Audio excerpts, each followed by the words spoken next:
الحمد للہ رب العالمین۔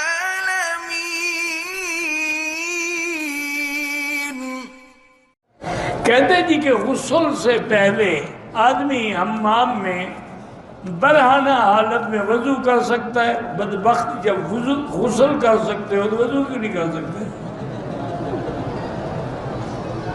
یعنی تمہارا عقل کا کوئی پرزہ ڈھیلا ہے یا کیا؟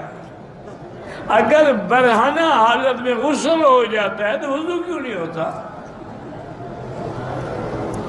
یاد رکھو جب حمام ہے دروازہ بند ہے، برہنے کا کیا معنی؟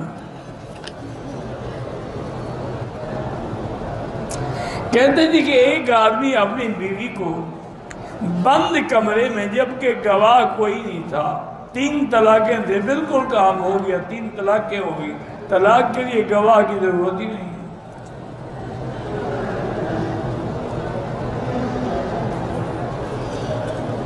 بالکل 3 طلاقیں، وہ ہمیشہ کے لیے آپ پہ حرام ہو گئے۔ شیطان کے ساتھ سیلفی بناتے ہیں، جو ملائے آپ کو شیطان کے، آپ سیلفیاں بنا رہے ہیں۔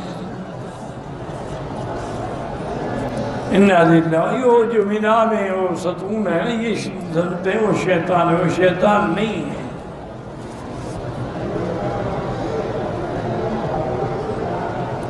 آذان سے پہلے اعوذ باللہ الشیطان الرجیم یہ نہیں کہنا چاہیے۔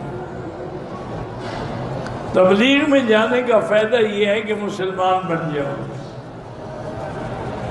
انسان بن جاؤ، زندگی سدھر جائے، دین و دنیا بن جائے، باقی تمہاری مرضی ہے۔ کالے کپڑے پہننے جائز ہیں، بالکل جائز ہیں۔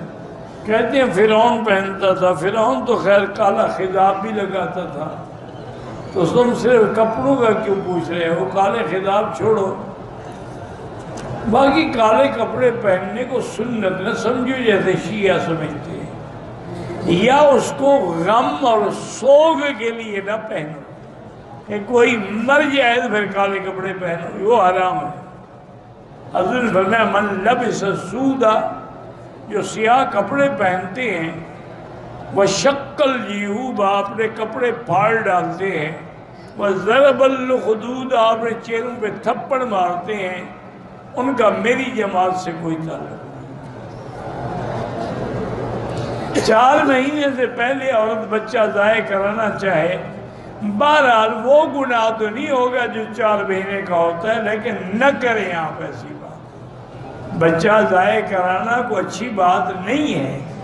اسقاط کرنے سے بعض اوقات عورت کی یوٹرس میں ایسے ڈیفیکلٹیز پیدا ہو جاتے ہیں کہ پھر کبھی بچہ بھی نہیں ہوگا آپ کو۔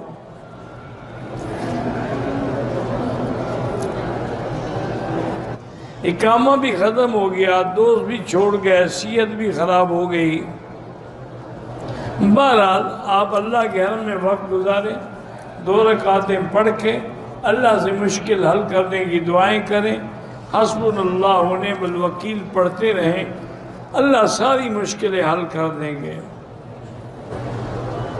امیر بننے کے لیے کیا عمل ہے؟ ڈاکہ شاکہ مارو،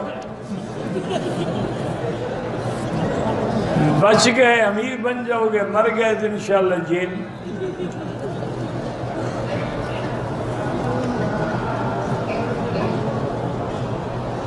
دن میں کتنی دفعہ استغفار پڑھیں؟ 1000 دفعہ پڑھو، 1,00,000 دفعہ پڑھو۔